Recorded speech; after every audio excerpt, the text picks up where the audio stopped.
actually, last week I was asked what's the fundamental change that is brought by 5G compared to 4G, and I think that's also a question that was raised by Georg in his introductory remarks.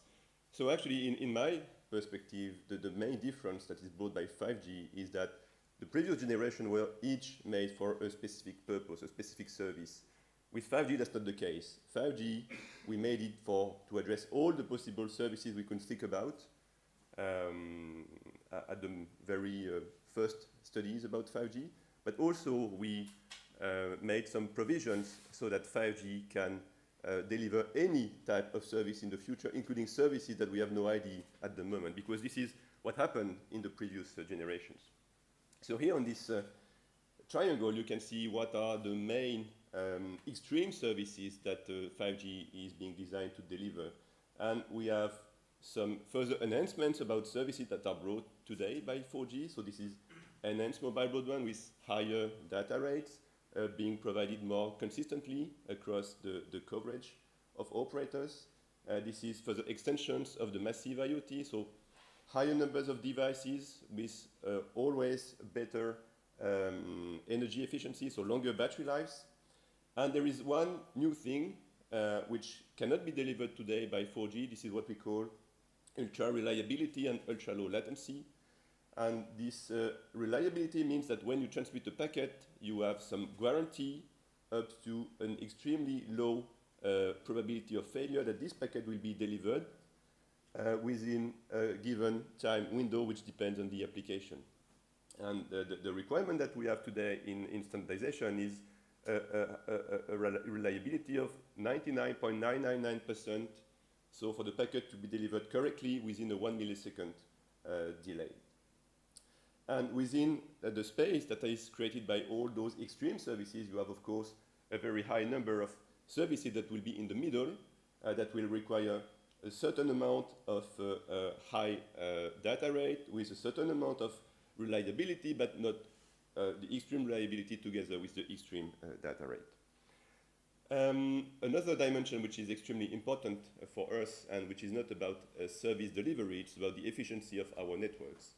And we want 5G to be extremely energy efficient, and we have a target to divide the energy consumption of our networks by a factor 2, while at the same time being able to accommodate an increase by a factor 1,000 of the traffic.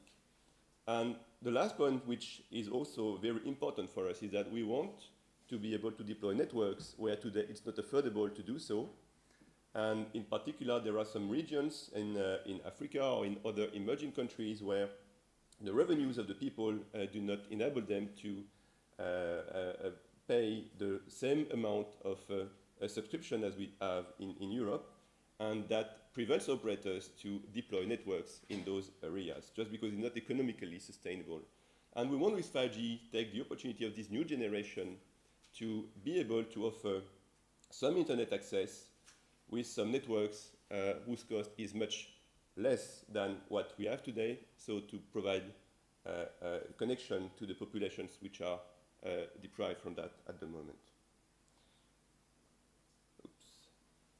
Okay, another big dimension which will be brought by 5G, leveraging on this reliability that I just mentioned, is the possibility to address a high number of specific industries which demand to have this reliability to improve the process and improve the service that they can provide to their customers. So in this figure, I have depicted just a few of them. So this is issued from a white paper from the 5G PPP. So you can find factories of the future, automotive, of course, with the connected cars, e-health that we talked about before, media and entertainment, but there are many others, like smart farming, for instance. And all of those industries are expected to be able to take advantage of this reliability that will be provided by 5G. And in the end, it's the whole society that will benefit from the improvement of those industries. But in order to do that, we need to have a dialogue between the telecom industry and those vertical industries, so that we guarantee that their requirements are well integrated into the technology design, to ensure also that we have the correct business models to address those markets, and in the end to make sure that operators know exactly what they need to do in terms of network deployment to guarantee that we will be able to offer those services in the future. So one way to accommodate all those different requirements within a single infrastructure is to leverage on the software infrastructure that will be an integral part of the way we will deploy the 5G networks. And there is one concept that you may have heard about before, which is the concept of slicing, which use the fact that in the 5G era, the network functions which will be realized with a software implementation on some generic servers. And that will allow us to create different, what we call slices, network slices, that will be virtual networks. Each network relying on very specific functions that are needed by the application that network wants to deliver, and in such a way that the resources can be guaranteed for all those different networks. And this will bring down the cost of delivering those services for the verticals, because of course supporting different networks on the same mutualized infrastructure will be less costly than for each vertical to deploy its own network. And in order to achieve that, there is also a need for the regulation to enable specialized services with different quality of services and different priority levels, because of course if you want to have one network slice for the connected car, you need to guarantee that in case of congestion, for instance, of the network, this slice will keep the resources which are needed to assist driving and avoid accidents. And that leads to having, of course, some prioritization of the streams which are for certain services compared to like YouTube video, and regulation needs to guarantee that. Spectrum is also a critical component for each radio interface, and there is a need here to identify spectrum, so in the low bands, to ensure coverage, because coverage is a critical aspect for 5G as well. And that will be mainly the bands below 6 GHz, and in particular below 1 GHz, to ensure coverage for massive IoT, for instance. And the bands that we expect to be the core bands for 5G are the 700 MHz and the 3.5 GHz bands. But harmonization of spectrum, and in particular across Europe, is a critical aspect here. And this is particularly true for the 3.4 to 3.8 GHz band, for which there is different regulation in the European countries.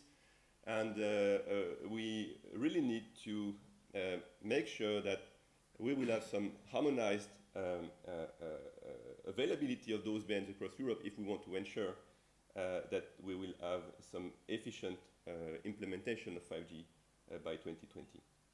And then you have the bands above 6 GHz, which today are not used by mobile networks, and that will be required to deliver those very high data rates and capacity which are expected to be needed with 5G. And as you know, there has been some bands which have been identified at the last WRC conference, so starting from 24 GHz. But unfortunately, I would say the most interesting bands for propagation reasons, they are between 6 and 24 GHz, and I give a few examples on the slide. But those bands are not part of any plan today to be identified on a harmonized basis. And this is really unfortunate. And, but the thing is that even ITU has not identified those bands, there is still some possibility to identify those bands on a regional basis within Europe. And that would be very good for the efficiency of the networks and for the service in the end to the customers, that would be the case. So to conclude, for us, 5G will bring some significant user experience improvements, some significant network efficiency improvements, and also it will enable to offer new services, in particular to the vertical industries. But in order to make that happen, really we need some global technology standards, and this is on the way. We need also to have sufficient amounts of spectrum. Oh, okay, that's the end of my time. Sufficient amounts of spectrum, so both below 6 GHz and above 6 GHz. We need also to have a cross-industry dialogue between the vertical industries and the telecom industries.